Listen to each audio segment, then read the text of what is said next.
Blog বানাচ্ছে।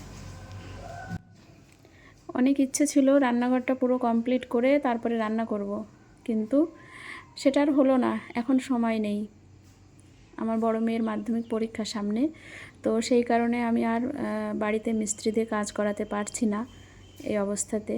কারণ টাইলসের কাজগুলো করতে অনেকটা মানে সময় লেগে যাবে, যেহেতু ঘরের সব কাজই এখনও বাকি টাইলসের।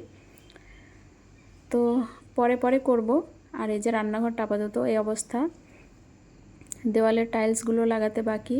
আর আমি রান্না করছি আজকে প্রথম, কি বানাচ্ছি, পাঙাশ মাছ রান্না করছি।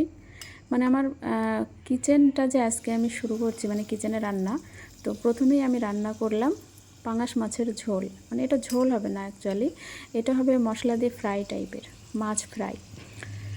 আর ওদিকে ভাতটা হয়ে গেছে। আর ইয়াসিনের পাপা আর আমি মিলে ঘর টর ধোয়াধুয়ি পরিষ্কারই সব কিছু করছিলাম। ইয়াসিনের পাপাও অনেক হেল্প করলো।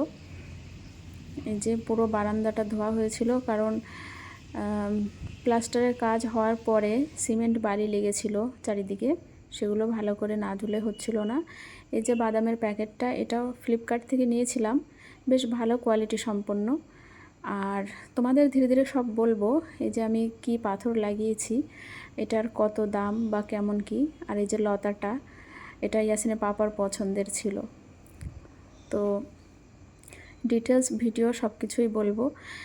আর এখানে দেখো কথা বলতে বলতে মাছ ভাজা কমপ্লিট হয়ে গেল। তারপরে আমি মশলাটা ভালো করে ফ্রাই করে নিয়েছি। মশলার মধ্যে ছিল পেঁয়াজ, রসুন, তারপরে আদা, গরম মশলা, এইসব বেটে ভালো করে ফ্রাই করে তার মধ্যে মাছগুলো দিয়ে দিয়েছি।